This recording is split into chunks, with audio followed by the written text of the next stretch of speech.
y de alguna manera nos acercan. Nos permiten por ahí estar más en contacto con compañeros de todo el país, como en este caso. Y la verdad es que hay que poder aprovechar dentro de la situación en la que vivimos las posibilidades y las nuevas formas de comunicarnos, de intercambiar. Este es un encuentro militante y tenemos el orgullo, la alegría, el honor de invitar a uno de los militantes de la educación más conocidos y más reconocidos, que fue ministro, pero como diría Néstor, con funciones especiales, pero Alberto Silioni es un tremendo, enorme militante, maestro, una persona que tiene una capacidad extraña, por lo menos yo pienso eso, de poder tener una mirada crítica, dura, sobre sus propias prácticas, sus propias acciones, sobre lo que hemos hecho en colectivo, pero una crítica que no paraliza, sino que crea horizontes de futuro.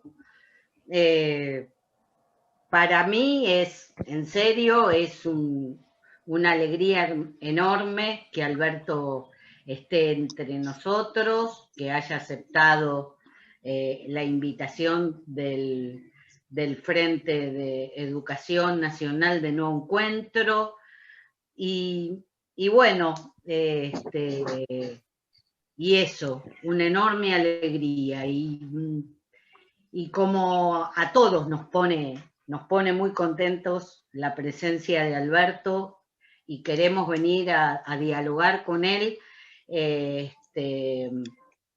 También Mónica Macha, diputada, referenta, presidenta de Nuevo Encuentro en la provincia de Buenos Aires, otra compañera que construye agenda, ¿no?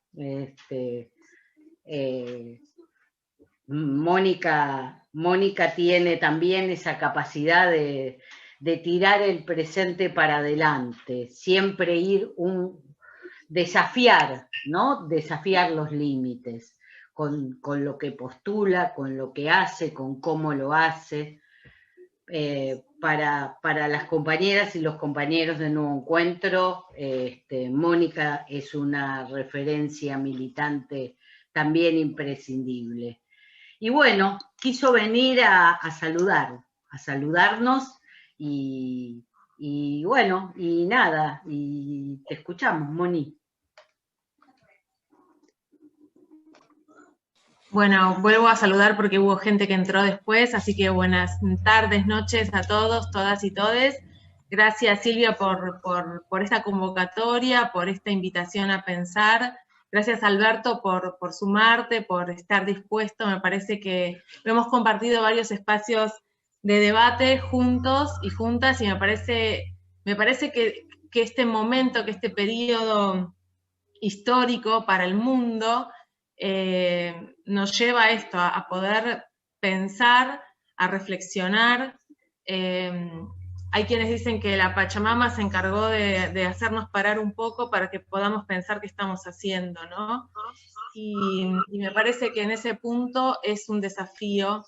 Y en esto, por supuesto, la educación como sistema también educativo, y pensaba en esta apertura, y que obviamente hago una apertura muy breve porque quiero escucharlo, Alberto, igual que todos los que estamos acá. Yo siento como un eco, no sé si hay algún otro micrófono abierto, ¿puede ser? Debe haber algún micrófono. ¿Sí, no? Bien.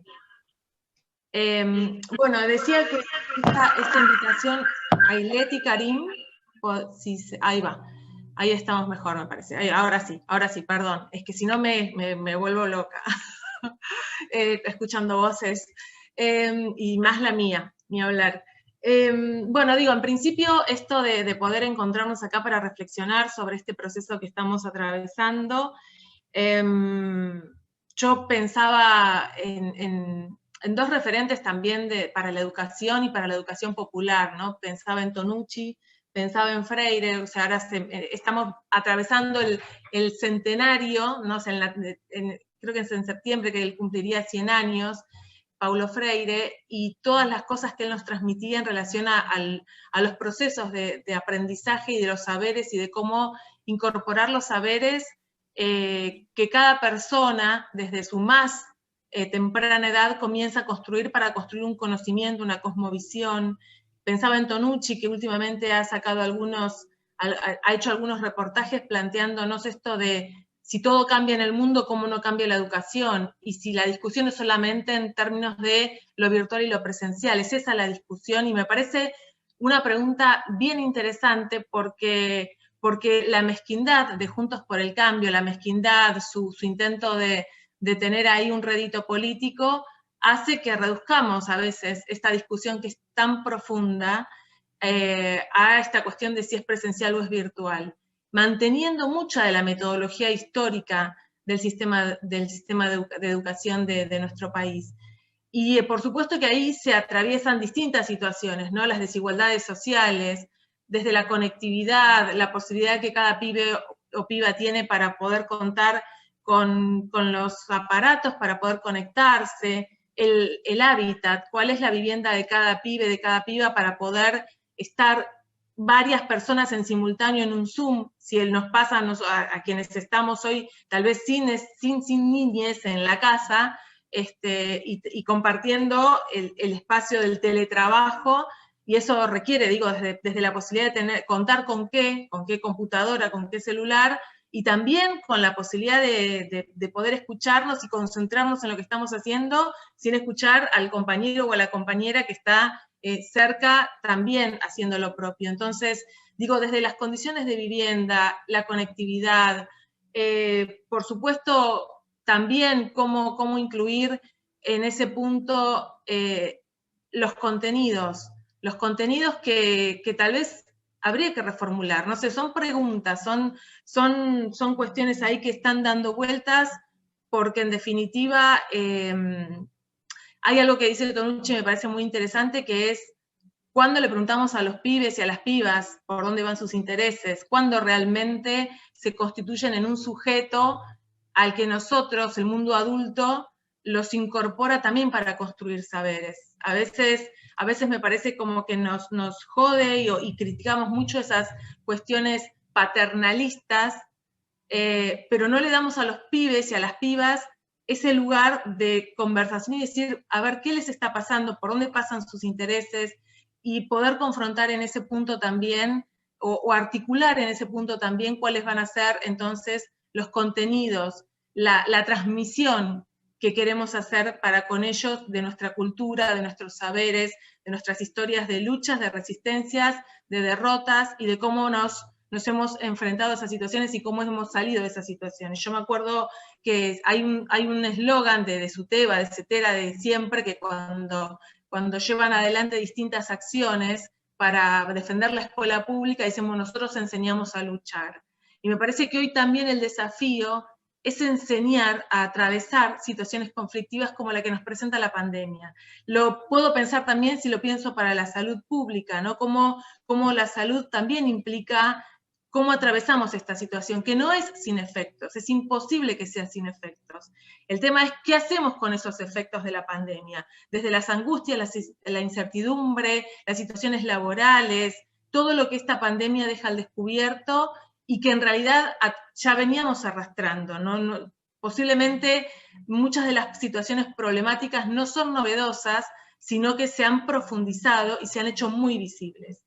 Y el otro concepto que en este punto me parece muy importante es el concepto de cuidado, de cuidados, mejor dicho, ¿no? Un concepto que para el transfeminismo viene siendo de un debate muy, muy, muy importante, al punto tal que hay una interministerial en estos momentos conformada para poder trabajar sobre qué sería un plan integral de cuidados en la Argentina. Y en esto la escuela tiene un rol fundamental también, la escuela, la educación, y hay conflictos también, ¿no? Es decir, bueno, así como hablaba de los pibes y las pibas y la relación con la escuela y los contenidos, ¿qué relación de las familias con las escuelas?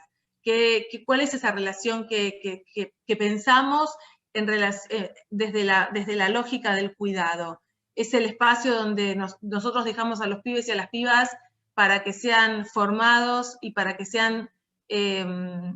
les sean transmitidas las distintas instancias de nuestra cultura, y qué modo tenemos también de involucrarnos en eso. Digo, me parece que hay muchos puntos para poder pensar y para poder avanzar en esto que es la construcción de este país, la reconstrucción de lo que significa las consecuencias del macrismo y las consecuencias de la pandemia, con lo cual un desafío enorme, y la posibilidad entonces de contar con este espacio también como un punto para ir generando cada vez más conciencia de lo que tenemos por delante, de este desafío enorme y de la decisión también que hemos tomado quienes estamos acá de militar por esa patria digna, justa, por la posibilidad también de pensarnos en mayores niveles de integración, y creo que este es un poco el desafío. Así que, Alberto, muy, muy feliz de poder compartir este espacio con vos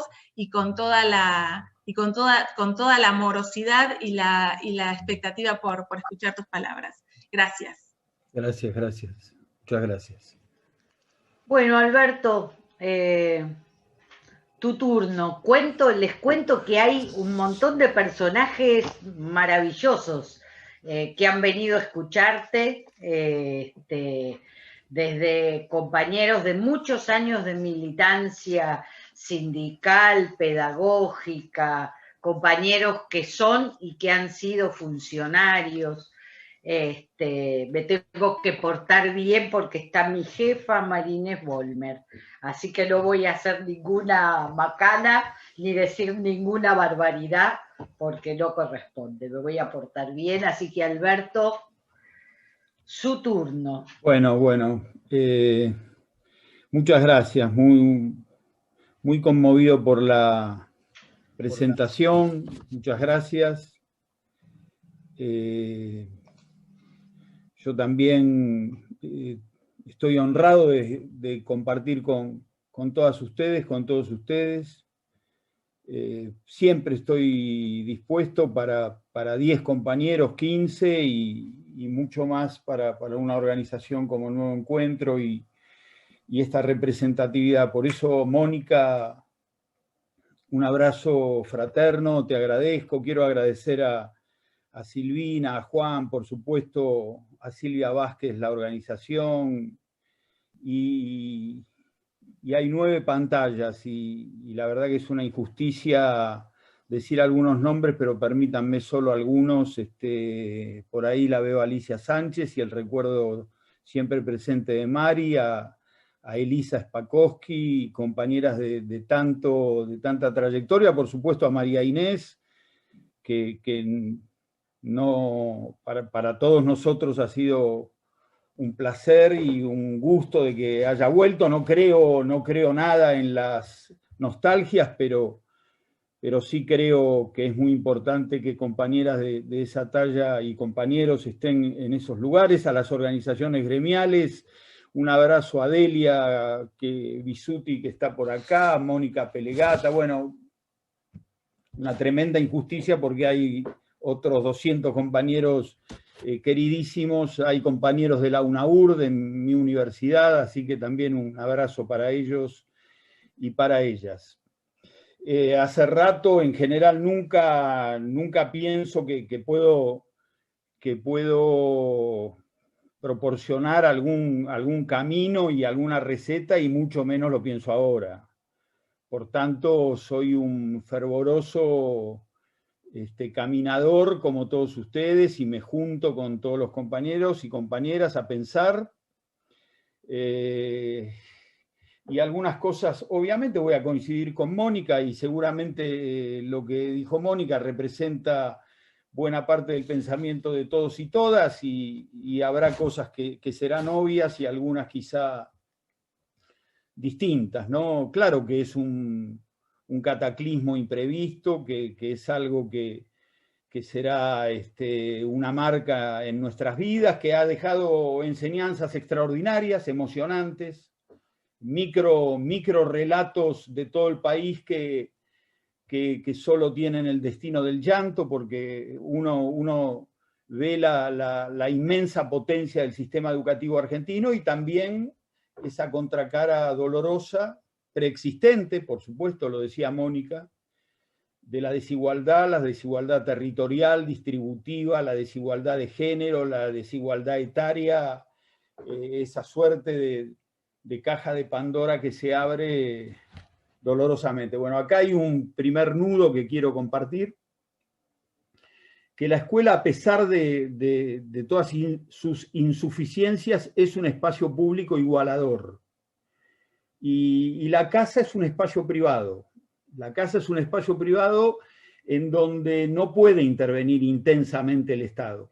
Ahí me parece que hay un primer déficit que todos lo conocemos y que a todos nos duele.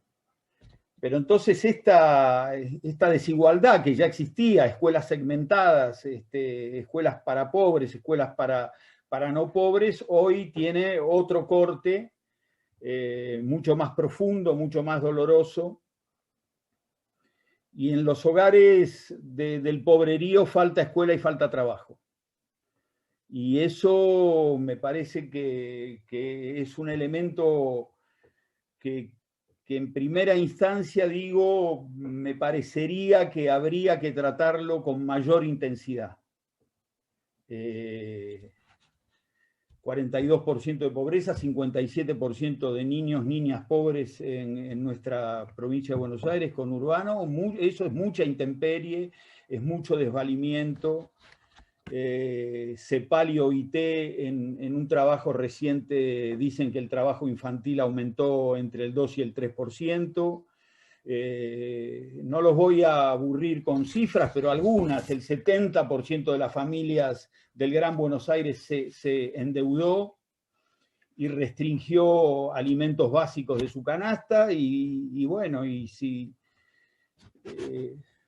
comes menos, si no tenés un lugar, como decía Mónica, en casa, si no tenés tecnología, estamos trabajando con esos sectores, esos niños, niñas que tienen los derechos hoy en entredicho. En ese marco yo suelo, casi metodológicamente, separar algunos planos de responsabilidades, porque hay cosas que son políticas públicas y algún educador de a pie me puede decir, bueno, eso no me toca, pero hay otras cosas que sí nos tocan y que yo creo que la escuela, como está claro, puede hacer una gran diferencia, y cada uno de nosotras y de nosotras. Primero, una responsabilidad excluyente de los estados. En primer término, el Estado Nacional, los estados provinciales, que hoy debieran ser como nunca estados proactivos, estados hiperterritoriales, estados que conozcan la territorialidad como ninguna, y en eso hay que llamar en auxilio a las organizaciones libres del pueblo que hacen un trabajo que el Estado no puede hacer. Mucho Estado nacional, muchos estados provinciales, el ENACON ofreciendo tarifas sociales que las está ofreciendo, pero que se conocen poco, y entonces tienen que inundar de datos móviles, de buena internet para las familias. Acá hay una primera cuestión que yo creo, no soy afecto a machacar con el pasado, pero hay que decir, el macrismo le debe a la sociedad argentina 4 millones de netbooks, 3 millones que no distribuyó, 750.000 cada año que no distribuyó, y 1 millón que dejó sin reparar. Y aparte aquí hay una consecuencia anexa a esta, que es la destrucción de la industria tecnológica en la Argentina, porque al haber desaparecido el Estado 4 años como Estado comprador, una gran cantidad de empresas se cayeron porque el mercado no da para que estén todas. El Estado era un gran comprador de tecnología y de libros. Retirado el Estado, no solo se daña a cada uno de los sujetos que tenían derecho a ese libro o a esa netbook, sino que también se destruye la industria. Bueno, estamos en eso. También algunas cifras dolorosas. El 95% de los niños de educación primaria tienen conexión a Internet contra el 75% de la educación pública. Ahí hay una brecha de 20%. Estoy hablando de la primaria. Y estoy hablando de Internet. Si me refiero a equipamiento, el 86% de los estudiantes de la educación privada tienen equipamiento informático en casa, algunos más de 2, y ahí le sacan 40 puntos a la educación pública, ¿no? Porque el 46% de los pibes tienen equipamiento. Entonces, ahí hay una brecha que no hay modo de que la resuelva nadie que no sea el Estado. Y por supuesto hay interesantes iniciativas, hay líneas del Banco Nación que son siempre muy bienvenidas. El 60%, una encuesta que hizo el año pasado SADOP, el 60% de los y las educadoras comparten su equipamiento con otra persona de la casa. O sea, si uno supone que nosotros, los educadores, somos algunos que pertenecemos a la clase media y el 60% no tiene un equipamiento propio, uno puede suponer, sin temor a equivocarse, qué pasará en los sectores más carecientes. Bueno, por eso el aplaudo el camino que ha tomado el Ministerio en este sentido. No soy nada nostálgico de que a las cosas hay que llamarlas como había que llamarlas antes, y aquello que fue Conectar Igualdad hoy se llama Juana Manso y está bárbaro, y no me importa cómo se llama, sino que lo que importa es que rápidamente llegue la tecnología a cada uno de los niños, niñas y sobre todo los muchachos que no la tienen. 660.000 netbooks para este año me parece que debe ser el horizonte posible, porque no debe haber mayor producción. Ahora, la provincia de Buenos Aires está haciendo un interesante trabajo también, ha desbloqueado 123.000 netbooks, porque hay millones, o por lo menos centenares de miles de netbooks en todo el país que están desbloqueadas, que están bloqueadas, perdón, que están inutilizadas, que esa es otra herencia del macrismo. Cuando estaba en estos 4 años que con Silvia y otros compañeros trabajamos en el Instituto Patria, no llovían fotos de todo el país con aulas enteras con cadáveres de netbooks, que era una imagen absolutamente dolorosa. Por supuesto no es gratis, por supuesto que la netbook tiene el valor emblemático de la Fundación Eva Perón. La netbook de Conectar Igualdad y Samba son, a mi juicio, lo que fue la Fundación Eva Perón en el 55, y todo hay que destruirlo porque hay que hacer una destrucción simbólica de lo que son las naves insignias del sentimiento popular. Bueno, sé que está bien que se reconstruya. Sé que hay alguna insatisfacción respecto de este tiempo, pero es muy injusto comparar este tiempo con el 2003-2015. Me parece que son otras personas, me parece que esta es una coalición de gobierno y me parece que hay que darle la derecha a nuestro presidente, que gobernó 3 meses en condiciones que uno podría decir son relativamente normales. El resto, estamos todos contando infectados y muertos, pero sí, si uno pudiera ver, me parece que nos gustaría más una proactividad en términos de que la educación llegue mucho más al territorio. Hay que ir a buscar a los que se fueron. Y alguna cifra que es un poco escalofriante habla de 1 millón. Yo creo que es una cifra exagerada, pero no es exagerada. No es el doble de lo que debiera ser. Deben ser 700, 800. He visto algunas otras estadísticas un poco más sensatas. Cualquier cifra es una cifra descomunal. y podríamos decir que tienen, no voy a decir que están fuera del sistema, pero sí que tienen una relación muy tenue con el sistema educativo, una relación muy endeble con el sistema educativo. Entonces, ahí hay que hacer un trabajo de acondicionamiento de las escuelas. Un estudio reciente dice que 2 de cada 3 escuelas no tienen ventanas, no tienen buena aireación con el exterior. Hay que construir escuelas en los barrios, hay que volver a distribuir libros. Bueno, este tipo de cosas. Miren, hay una ley que pasó desapercibida, que es la 27550, que es una ley del Congreso del año pasado, del 30 de junio del 2020, que por supuesto libera aquella prohibición de hacer educación a distancia con los menores de 18.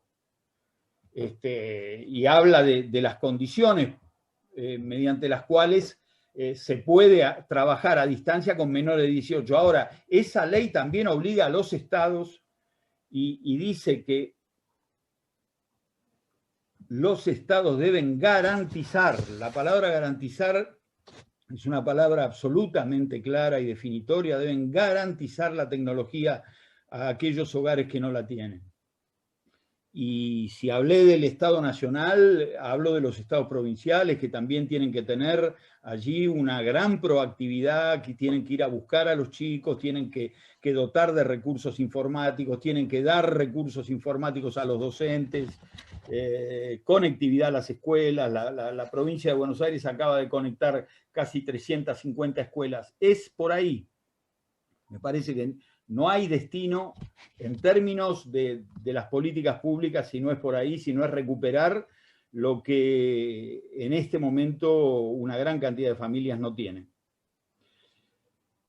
Otro plano que para mí también es importante, que es el plano más chiquito, que no es chiquito, el plano de la escuela y nuestro, de los educadores y las educadoras, y de los institutos superiores de formación docente.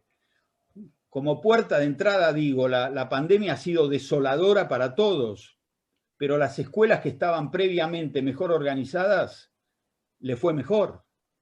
O sea, que quiere decir que la institución puede meter un plus en esta incerteza tremenda que nos envuelve. Le fue absolutamente mejor. También hay evidencia científica. Las escuelas que tenían una conducción, que estaban más organizadas, que sabían cómo palear, no las imprevisiones como esta, pero que funcionaban como debían funcionar, les fue mejor. Bueno, yo diría algunos conceptos que me parece que es posible discutir. El concepto de pospandemia. Todavía, aunque parezca increíble, hay compañeros y compañeras que son restauradores, que están pensando cuándo se acaba esto para volver atrás.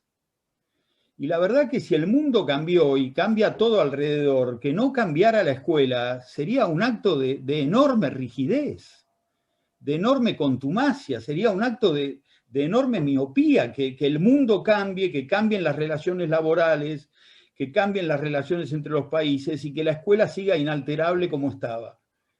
Me parece que el sentido común indica que allí hay algo que hacer que sea mucho más que restaurar, que sea reaccionar a lo nuevo, que sea abrirse. Es un camino difícil, claro que sí, pero es un camino que merece y debe ser transitado. Discuto en algún aspecto el concepto de continuidad pedagógica, no lo discuto políticamente. Para salir a pelear a la derecha hay que hablar de que en el 2020 hubo clases, hubo continuidad pedagógica. Ahora, la continuidad pedagógica es un atributo, si uno va al diccionario, dice, continuidad es el atributo de algo que no se interrumpe. Y la verdad que insisto, y no sé si soy lo suficientemente claro, en términos políticos creo que está bien hablar de continuidad, pero entre nosotros sabemos que algo se interrumpió. Y sabemos que algo se interrumpió y algo quedó dañado. Sabemos, hagamos reducción de daños, pero creo que no es posible sostener que en el 2020 se aprendió lo mismo que en años anteriores. Me parece que tenemos que tener claro que eso no ocurrió, no solo no ocurrió con aquellos que se quedaron desenganchados y con una tenue relación, sino que tampoco ocurrió con los otros. Entonces ahí hay un diagnóstico que hacer que me parece que merece la pena hacerse, porque un mal diagnóstico respecto de esto podría mitigar o podría disfrazar lo que no hay que disfrazar. Me parece que en esto la honestidad brutal funciona y habrá que recuperar el día que podamos y el día que sanitariamente podamos volver a una presencialidad más plena alguna de estas cosas que dejamos en el camino. Tampoco soy tremendista y tampoco creo que sea irrecuperable. Digo, hay que pensar que ahí quedó una herida y que esa herida puede ser recuperada. Creo que hay que pensar, es muy difícil. Un segundo.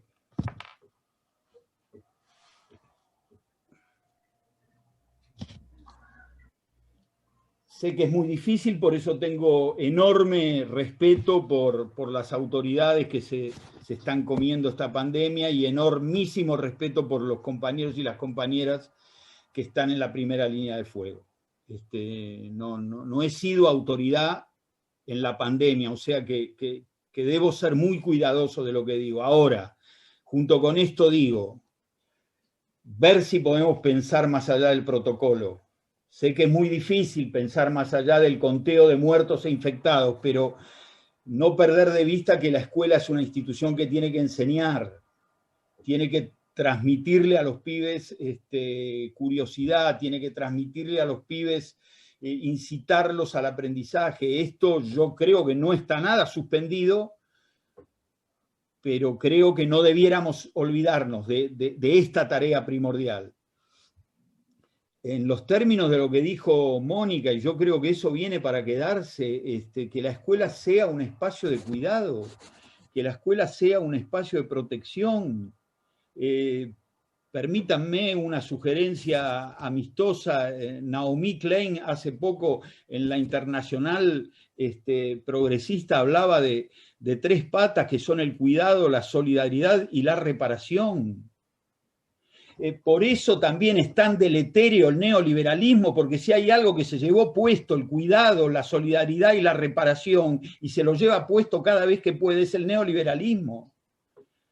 Y no podríamos hablar de los nombres propios del neoliberalismo, pero no me interesa tanto hablar de eso, sino compartir con ustedes el neoliberalismo que está enquistado en la sala de maestros. Ese es el que me preocupa en algún sentido, ese es el que no es residual, que no es una expresión residual, que es una expresión infelizmente que tiene cuerpo y sobre el que hay que trabajar y pensar y discutir de los mejores modos posibles, pero ahí no hay destino respecto de la escuela porque no todos pensamos la misma sociedad y la misma escuela. Entonces ahí, a ver, la escuela debe cumplir las leyes de protección, el sistema educativo debe cumplir esa agenda de protección, la ley de protección integral de los derechos de los niños, la educación sexual, el género, los centros de estudiantes. Miren, recuerdo, y permítanme buenamente que lo diga, el artículo 67 de la Ley de Educación habla de los derechos y las obligaciones de los docentes. Y por supuesto, los derechos, uno podría decir, son insuficientes. Siempre hay que pelear por más derechos, mejores condiciones, mejores salarios, etc. Ahora, el 67E de la Ley de Educación dice, casi define al docente como alguien que protege y garantiza los derechos de otro. Si protege no suena lo suficientemente fuerte, garantiza es un verbo definitorio, garantizar los derechos de otro. Mire, tenemos en la universidad relación con muchos adolescentes, muchas más teníamos antes, pero seguimos teniendo, porque la Universidad de Hurlingham trabaja muy cerca de las escuelas del distrito. Algunos pibes el año pasado me decían, Alberto, nosotros tenemos educación sexual cuando los docentes quieren. Y no es cuando vos querés que tiene que haber educación sexual en la escuela, porque es un derecho de los niños y los derechos de los jóvenes. Y los derechos no son una discrecionalidad de aquel que los distribuye, es un derecho. Entonces, ahí me parece que hay algunas cuestiones, yo digo nudos, alertas sobre las cuales tenemos que mirar con atención y tenemos que militar. Silvia hablaba de militancia, en eso yo creo que hay que hacer una militancia. Miren, descendió el número de abusos y de violencia intrafamiliar. Y algún dormido pensará que bien se alinearon los planetas. No, descendió porque si había un lugar que recogía justamente las denuncias sobre estas cuestiones era la escuela. Entonces, al no haber escuela hay menos denuncias. El 70% de los abusos son intrafamiliares y ocurren en el hogar. Y hay un interesante trabajo del Ministerio Público de la Ciudad de Buenos Aires que dice que el 80% de las denuncias que hacen los jóvenes, creo que daba una franja etaria 11-16, miren el dato, el 80% de las denuncias sobre abuso familiar sobrevienen después de una clase de educación sexual. En una clase de educación sexual, con una maestra, un maestro, un profe, una profe, el muchacho, la muchacha hace una introspección y una retrospección y cae en cuenta que aquello que le pasó es un delito. Bueno, esto no sale naturalmente, no es que está encargado un docente de los 120 que hay en la escuela, esto es todos los compañeros, todas las compañeras, es la escuela entera, la institución. Digo, el cuidado implica, y a mí me parece que esto parece de menor intensidad, pero para mí es de una intensidad definitiva, el cuidado implica escucha. No se escucha en general, digo, en general estoy diciendo, por supuesto, conozco infinidad de compañeros y compañeros que dan la vida todos los días, pero permítanme que hable de algunos otros. No escuchan a los pibes. En esta última discusión que tuvimos con algunos pibes, perdonen la expresión, una piba que se estaba yendo de la escuela, una piba de 16, decía, nuestra cabeza es un quilombo, y nuestros docentes no nos preguntan cómo estás.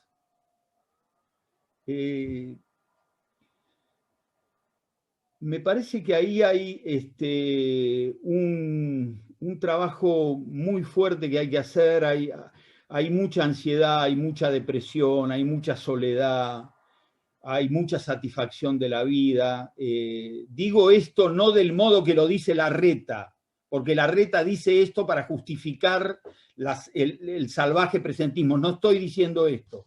Estoy diciendo que esto está pasando y casi es innecesario que se lo diga a ustedes porque ustedes lo conocen más que yo. Y entonces para eso lo que hay que hacer es tener un educador, una educadora con, Francisco diría, el apostolado de la oreja. Y a mí me gusta esa imagen. Y también dice...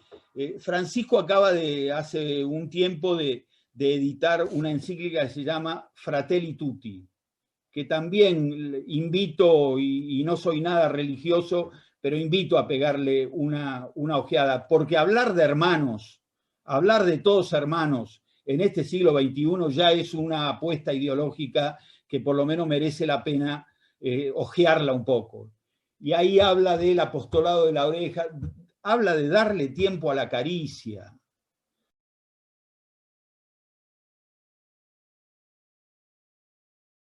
Yo creo que el sistema educativo tiene que animarse a cambiar. Me parece que es un momento extraordinario para hacerlo. Creo que las autoridades lo entienden. Es un tiempo de planteos más profundos. Hay experiencias en todo el país que son muy conmovedoras y hay experiencias institucionales que son para mirar. El año pasado 12 millones de estudiantes pasaron de año y el 95% no fueron a clase casi nunca. Entonces, yo digo, en esta condición que no es una condición que me invite a pensar en el viva la pepa, sí es una condición que me permite discutir otras cosas que en la normalidad y por supuesto, abro comillas, no se podían discutir. Yo discutiría la repitencia de todo el sistema educativo. Y si esto suena muy brutal, discutiría, lo haría con plazos, pero discutiría la extensión de la repitencia en el primario. Que a todas luces no sirve, que a todas luces es regresiva, que a todas luces ya no hay dos bibliotecas respecto a esta, hay una sola biblioteca que se refiere a la repitencia y coincide. En este momento, la verdad que un momento para utilizar la tecnología de otro modo, un momento para cambiar aquello que nos costó tanto y que nosotros bregamos, pero tampoco pudimos, que es la estructura del secundario, por lo menos la estructura del ciclo superior del secundario. En estos tiempos no luciría para nada imposible que ese ciclo superior tuviera menos días de clase y que esos días que no va a clase fuera a la biblioteca, fuera a hacer una investigación en el barrio, fuera a trabajar de otra manera. Me parece que esas cosas, nosotros en 2013, si mal no recuerdo, soy malo para las fechas, hicimos el bloque pedagógico. La situación de que no se repetía el primer grado y que se concebía primero y segundo como un bloque. Bueno, alguno de los periodistas que hoy siguen estando por ahí me decía, ustedes les están enseñando a los niños de 6 a especular. Esas eran las discusiones que se daban en la Argentina hace unos años. Después de esta pandemia, ¿tenemos permiso para hablar de otra manera de algunas cuestiones institucionales?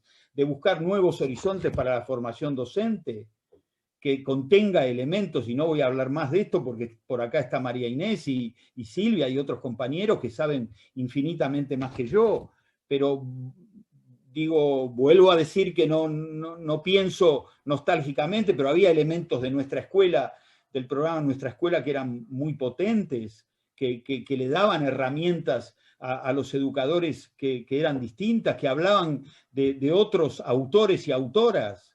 ¿Qué sería de nuestros educadores si hubieran tenido en su formación inicial conocimiento de Simón Rodríguez, de José Martí, de Saúl Taborda, de Carlos Vergara? Porque algunos pensaron que la inclusión la inventó Cristina. La inclusión en América está del siglo XVIII. Entonces, si esos compañeros y compañeras hubieran tenido en sus profesorados esos autores, hubieran transitado esas lecturas, y bueno, quizás sería otro el horizonte que hoy tenemos delante. Miren, trato de apurarme. Veo que lo que viene es una fuerte discusión de ideas, una fuerte discusión de modelos de mundo.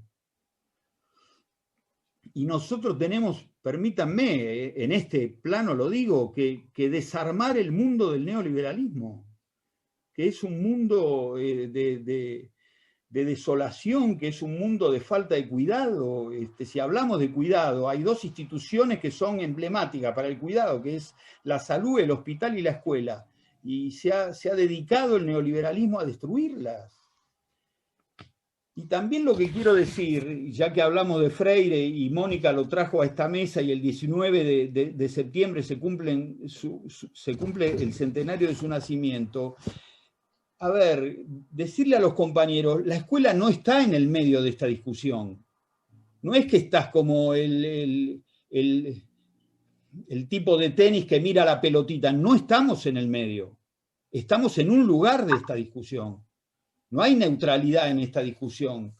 La escuela no quedó en el medio de una discusión entre el neoliberalismo y los gobiernos populares. La escuela debe tomar partido, porque tiene la obligación de aportar otras miradas, de construir una sociedad que no sea explicada en 140 caracteres, una sociedad que que no sea siempre una invitación al vértigo. ¿Dónde hay una mano en el hombro? ¿Dónde hay la necesidad del otro? ¿Dónde hay el valor de la verdad? En la sociedad a veces no se encuentra eso. En la escuela sí. En la escuela sí. Porque dialoga, complejiza, saca el velo, desnaturaliza lo cotidiano. ¿Dónde se discuten los valores? Los valores se discuten en casa, en la mesa familiar, y ojalá en todas las casas pueda ser, que haya mesa, comensalidad y tal, y se discuten en la escuela. Y se construyen, y también se discuten en las organizaciones políticas y tal, pero ahí ya encontramos a los muchachos y las muchachas más grandes. Y hay cosas que bueno, para eso se necesitan educadores, compañeros que tengan mucha conciencia, y eso me parece que tenemos que seguir trabajándolo, compañeros. Me parece que ahí, no digo que haya un déficit, pero hay sí un camino muy importante por hacer. ¿Ustedes imaginan los Zoom que desde hace tiempo y los encuentros que desde hace tiempo tiene la pedagogía del neoliberalismo? ¿Ustedes imaginan lo que están pensando las grandes universidades privadas del neoliberalismo? Tienen fierros, tienen capacidades, no son todos personas que farfullan y no pueden hablar 10 palabras seguidas, no, ahí atrás hay también ideas. Bueno, cuando los dejás hablar, y Mónica lo debe saber mejor que yo, dicen, queremos volver para terminar lo que no hicimos. A ver, traduzcamos qué significa terminar lo que no hicimos en materia educativa. No es poner en la escuela a aquellos que no están, no es eso. No coincido con los compañeros que dicen que perdimos la batalla cultural. Miren con detalle algunos del neoliberalismo que dicen lo mismo. Es muy interesante ver cuando algunos pensadores, comillas, del neoliberalismo dicen perdimos la batalla cultural. Perdimos la batalla en la escuela, perdimos la batalla en los institutos superiores, perdimos la batalla en las universidades. Lo dicen con absoluta claridad, entonces no la perdimos. Es una pelea que hay que dar, no estamos solos, tenemos una tradición política y pedagógica que tiene 250 años en la Argentina. Habrá patria para todos o para nadie, decía Artigas hace 200 años, Belgrano, Simón Rodríguez. A ver, esos tipos y esas mujeres nos desafían. Y termino políticamente, porque no quiero hablar de eso. Unidad o muerte, compañero. Y yo sé que hay sapos, yo sé que hay lo que hay. Cada uno que le ponga el contenido doloroso, más doloroso, menos doloroso. Enfrente está la derecha, compañeros. Enfrente está la derecha, y a la derecha infelizmente le sale una ultraderecha. Entonces, Argentina en este tiempo ha sido también un faro, es una palabra muy rimbombante, pero un espejo para América. Porque hicimos lo que quiere hacer Brasil ahora, hicimos lo que no pudieron hacer otros países, no juntamos, no te gustan todos los que con los cuales te juntaste, no importa, pero derrotaste lo que tenías que derrotar, porque esos tipos se venían a cargar la sociedad argentina y entre esa sociedad se venían a cargar el sistema educativo. Entonces lo dejo ahí para escuchar a los compañeros, pero nada, trato de ser realista, nada pesimista. Tenemos un sistema educativo con educadores y educadoras que son de una enorme potencia y tenemos una potencialidad extraordinaria, pero hay una discusión que dar, porque no está saldada esa discusión en la escuela. Quizá no sea el momento, quizá no estemos en las mejores condiciones, pero no hay que perder de vista, es una discusión todavía insatisfecha. Y después de este noviembre, que habrá elecciones de medio término, tenemos 2 años más para las elecciones presidenciales. Gracias, compañeros, por la escucha. Marcelo dice que es muy difícil esa lucha que tiene con compañeras y compañeros en esa pampa gringa del norte santafesino. Y sí, claro que es muy difícil. Pero recordaba, yo creo que es García Linera, que reiteradamente lo citamos, ¿no? Luchar, vencer, caerse, levantarse, luchar, vencer, caerse, levantarse hasta que se acabe la vida. Ese es nuestro destino. Con una buena noticia, no estamos mal, no estamos en el mismo lugar. Esta patria pasó por grandes patriotas y grandes mujeres desde el siglo XIX. Esta patria pasó por el federalismo, pasó por el peronismo.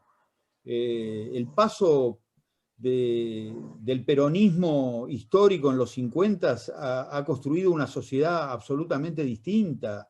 Estamos dando una pelea en un lugar que no lo están dando otras sociedades. Miren Chile, miren Colombia, miren Brasil.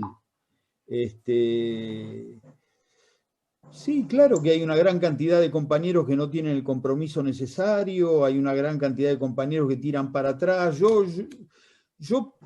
no es que propongo, pero digo, después de caminar tanto, yo pienso que hay, no sé si son tercios, pero hay un núcleo duro de compañeros que podrían ser donde estaríamos nosotros, que tienen una conciencia. A ver, no me quiero poner en esa cosa de que no somos mejores, pero hay una conciencia de filiación del movimiento popular, hay una intensidad en el trabajo para que todos vayan, todos y todas, no dejar a nadie. Después está el otro núcleo duro, que son francamente compañeros que han adoptado, y compañeras, una mirada absolutamente de derecha y absolutamente descalificadora del otro. Ahora, en el medio creo que hay una cantidad de compañeros que voy a llamar provisoriamente profesionalistas, que hacen bien su laburo, que tienen mucho miedo de mezclar la política con la educación, porque a la política la definen como la politiquería y la política electoral. No pueden correrse de ese lugar que es un lugar para nosotros tan evidente, pero para otros no es tan evidente. Yo creo que hay que laburar con esos. Por supuesto, perder toda esperanza de unanimidades, si nadie piensa en unanimidades, pero ir trabajando otras voluntades que yo creo que están no es fácil, pero estarían dispuestas a escuchar. Que también tiene relación con lo que dice Marcela, ¿no? ¿Cómo hacemos para retomar? Y Marcela, con mucho cuidado, utiliza un potencial, dice, ¿cómo retomar aquello que pareciera estar desdibujado? Y sí, bueno, a ver, permítanme, no voy a hacer una respuesta de compromiso. Quiero pensar que la pandemia tiene un lugar tan extraordinario. Démosle el lugar que la derecha no le da a la pandemia. Eso por un lado. Pensemos que este gobierno no tiene la misma etiología y el mismo origen que 2003-2015. Es otro tipo de gobierno, es otra coalición.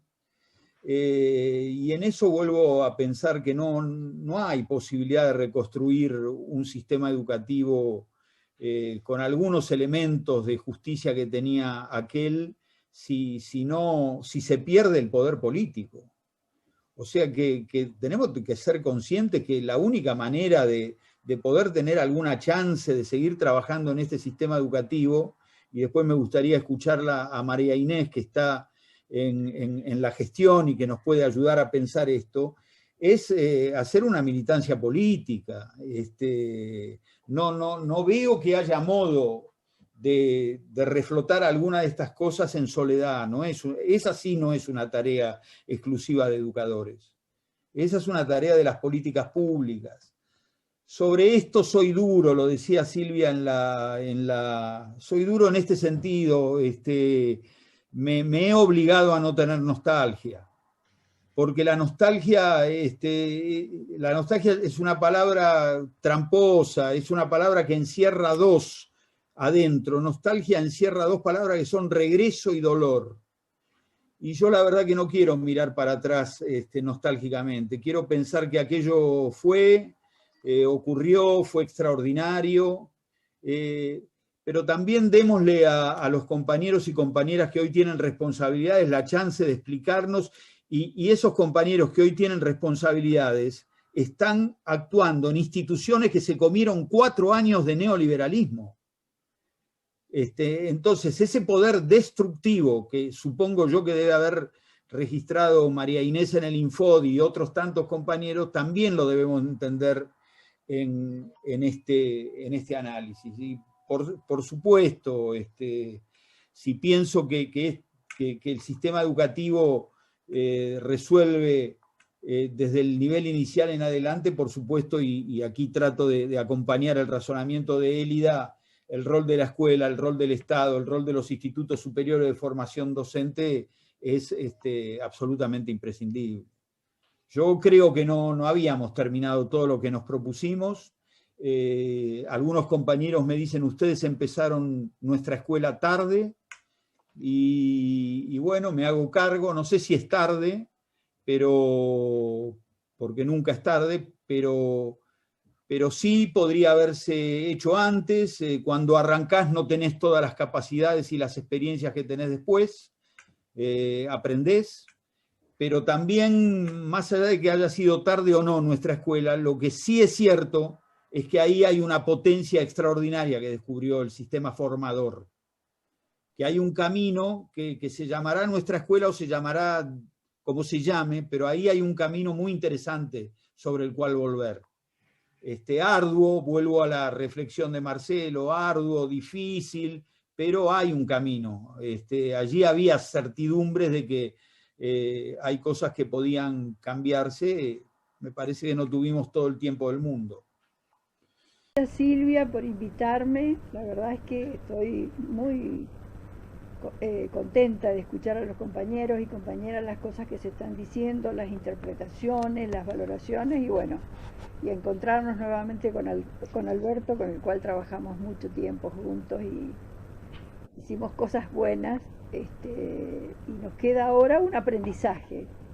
A mí me parece valioso lo que decís de no vivir con la nostalgia, porque la pandemia, si hay algo que nos ha quitado, es el saber que las cosas no van a ser iguales. Entonces, es muy bueno tu dicho. Voy a contestar primero a Laura. Lo que va a pasar, aún con los institutos superiores, es lo que se ha presentado en el proyecto de ley que el presidente ha mandado sobre la conducción de la pandemia, ¿no? Es decir, ahora va a estar por ley lo que él ha dicho en cada vez que se tomaba una decisión de restricciones, con la idea de la diferencia entre situaciones de bajo nivel de peligro, de medio, de alto y de alarma, ¿no? Entonces, en el caso de las alarmas es la decisión de cerrar, de disminuir actividades, y las escuelas también cerrarlas. Y en el resto le delega la potestad de decisión a las provincias, cumpliendo esas pautas, que por supuesto, yo vivo en Mendoza, y al igual de lo que decía la compañera de Jujuy, bueno, acá no respetan mucho las definiciones del presidente, por eso que espero que ahora que sean ley se van a cuidar un poquito más, tengo la esperanza. Una cosa que quiero contarles, porque es muy nueva, la estamos empezando a hacer, en línea de lo que decía Alberto, es que si hay una cosa que nos deja como terrible, pero muy terrible, la pandemia, es el incremento de la desigualdad, ¿no? Él hablaba del 42%, pero 60% si vamos a niños y adolescentes, y esto como promedio nacional. Por supuesto que habrá provincias que tendrán más y algunas que tendrán menos. Pero este tema de la desigualdad tiene que entrar a las instituciones formadoras de los futuros docentes de nivel inicial, primaria, secundaria y de formación docente, con una medida de cambio importante. Y esa medida es que se va a incorporar en el diseño curricular, tanto en la parte pedagógica como en la general, pero fundamentalmente en las prácticas, una nueva mirada que produzca verdaderamente, incentive, como bien decía Alberto, una mayor conciencia social de los docentes sobre la pobreza, una mayor conciencia de qué les ha pasado a esos chicos, porque ellos son las víctimas, no son los que te vienen jorobando porque te tocan el timbre para pedirte algo de comer. Entonces, hay materias hoy en la formación docente que van marcando estadísticas de pobreza, el análisis sociológico, el análisis estadístico, etc. Bueno, nosotros queremos que ahora el análisis de la pobreza, el conocimiento de la pobreza, se conjugue con la práctica que el docente va a hacer, el futuro docente va a hacer en tercer y cuarto año de su práctica, yendo a practicar no solamente a las escuelas, sino a los territorios donde viven los chicos. Entonces, habrá prácticas en lugares donde están las organizaciones sociales, en lugar donde están los merenderos, en lugar donde las iglesias ofrezcan lugar, en la parte deportiva. Digamos, vamos a utilizar todos los escenarios inclusivos como escenarios, que no, a lo mejor la escuela presta el edificio, pero la idea es que junto con el programa Acompañar, que se ha creado para todo el país y que lo conduce una compañera muy militante, que es Delia Méndez, entonces con ellos vamos a organizar los próximos territorios donde nuestros docentes van a hacer las prácticas, para que lo hagan allí donde viven los docentes y los niños, futuros, sus alumnos, perdón, y ellos como futuros docentes. Es decir, el alumno tiene que experimentar en su formación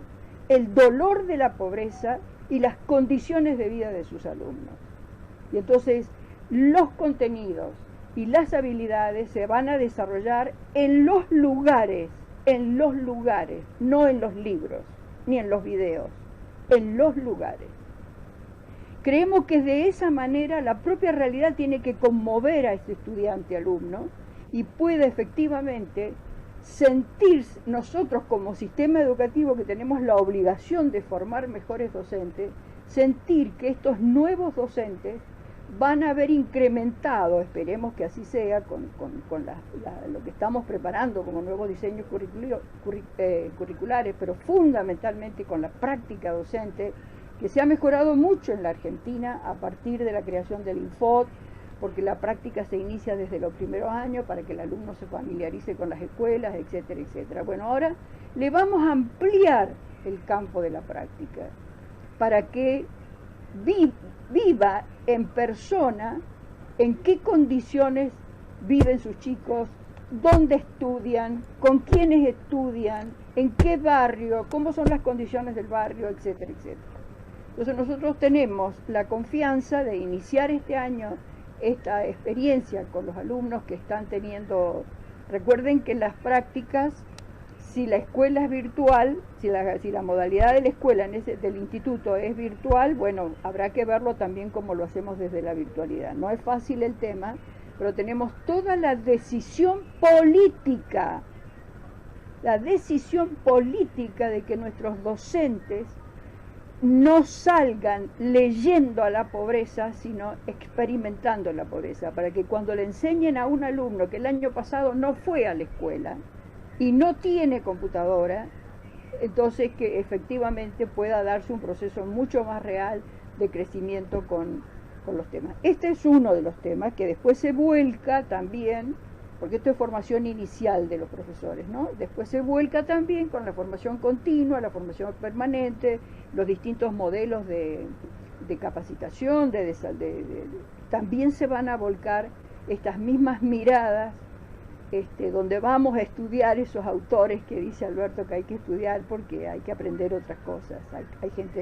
Hay pedagogos muy macanudos y que la gente los quiere y los reconoce, pero hay que estudiar también de todos estos otros que nos han hecho una historia valorada en la Argentina, ¿no? Así que bueno, en eso estamos en la formación docente, tratando efectivamente de que nuestro alumno se conmueva en el estudio, se conmueva realmente, que le podamos tocar sus sentimientos, no solamente sus conocimientos, y que juntos con ellos, como está pasando, la provincia de Buenos Aires ha tenido durante todo el año pasado una experiencia similar. Aprovecharon los recursos de las becas Progresar y seleccionaron, creo que algo así de 20.000 chicos y chicas, estudiantes de los últimos años, y hicieron esta tarea. De hecho, yo aprendí mucho de lo que me enseñó Alejandra Virgin, que es la actual directora de formación docente en la provincia de Buenos Aires. Así que entiendo que que como estas cosas, la pandemia que nos deja también con los problemas del déficit de computadoras, bueno, por suerte hay una compra importante, como decía el ministro, para la educación obligatoria, fundamentalmente para el secundario, y los institutos de formación docente que no hayan tenido sus alumnos van a recibir también del Infot una dotación de computadoras. Hay que hacerlo, ojalá tengamos más recursos, pero lo que tengamos lo vamos a aprovechar en línea de las cosas esenciales, de las cosas que hoy perturban el trabajo de los sistemas educativos como consecuencia de una cosa que nadie esperaba, que son los docentes. Y coincido con lo que decía Alberto, porque nosotros tenemos una línea de acción que analiza experiencias de las escuelas, ¿no?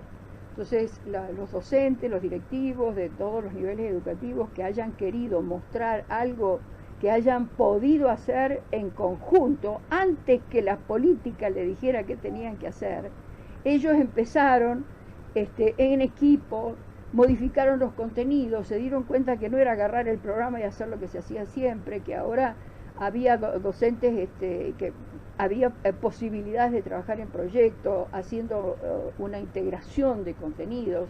Este tema de la repitencia que dice Alberto, esto se lo vamos a agradecer a la pandemia. Finalmente hemos podido pensar otro sistema de evaluación que no sea el que teníamos. Formativa, en algunas escuelas, como en Mendoza, tuvieron que poner notas nomás porque eso lo exigió el gobierno, pero adentro de las escuelas la reflexión sobre qué se hace con los chicos que no vinieron. ¿Repiten? No, ni locos. Bueno, ¿qué se hace? Ah, bueno, entonces pensemos cómo se hace este proceso, como muy bien decía Alberto. Así que bueno, la pandemia, a las escuelas comprometidas, a los funcionarios comprometidos, a los que tienen de verdad la sensación de que en su profesión está la exigencia de pensar el futuro, creo que cosas como estas van a salir. Las experiencias, nosotros juntamos 50 experiencias. Las mandaron de las escuelas, fue un proceso de libre presentación de experiencias. A esa experiencia se le aplica un criterio de análisis propio de una investigación. Y entonces se le saca el jugo a esa experiencia, y disculpen la expresión, para ver, porque los mismos docentes quieren que alguien le interprete si lo que ellos están haciendo está bien o están equivocándose o se pasaron de una esquina que no tenían que entrar. Bueno, se hace el análisis de la experiencia, y en el análisis de la experiencia, queridos compañeros y compañeras, se produce conocimiento, que es una de las funciones de la formación docente. Producir conocimiento sobre la escuela, sobre los procesos de aprendizaje y sobre el trabajo docente. Eso lo dice la propia Ley de Educación Nacional. Bueno, entonces estamos tratando de ponernos en situación de modificar lo que ya no se retorna y de aprender de los propios hechos de mejora y de investigación que están haciendo en este momento directores con supervisores, directores con sus docentes. Quizás no todos los docentes participan, no importa, con la mitad de los docentes se mandaron una experiencia fantástica. Así que bueno, somos relativamente optimistas, no vamos a ponernos a ser demasiado optimistas porque no da la realidad, pero hay una capacidad en muchos docentes de sortear las dificultades con creatividad. Y como conocen a los niños, conocen a los padres, se conocen entre ellos, entonces van formando grupos muy creativos y eso es lo que hay que aprovechar. Hacer experiencias creativas, estudiarlas en qué está su condición de cambio y empezar a difundirlo, hacer capacitaciones para esto, capacitaciones con la producción de conocimiento generada por las propias escuelas. Esto va a ser una cosa realmente muy importante, muy democrática y un cambio sustantivo que deja al docente no pegado a un programa que se hizo hace unos años atrás, sino a una selección de contenidos que tiene que ver con las posibilidades que tiene ahora, con las diferencias de circunstancias de aprendizaje que tienen sus alumnos y de paso revisa a ver cómo los va a evaluar. Muchas gracias. Muy breve. Yo creo que son 12 docentes los que ya han muerto en la ciudad de Buenos Aires. Patricia hablaba de 17 en Jujuy. Descuento que las organizaciones gremiales, etcétera, sobre todo deben estar haciendo esa dolorosísima nómina, pero eso hay que decirlo, hay que ponerlo sobre la mesa. Nada, solo quiero agradecerle, le debemos a Laura una media respuesta, porque también complemento lo que dice María Inés, el sistema universitario está pensando en la bimodalidad.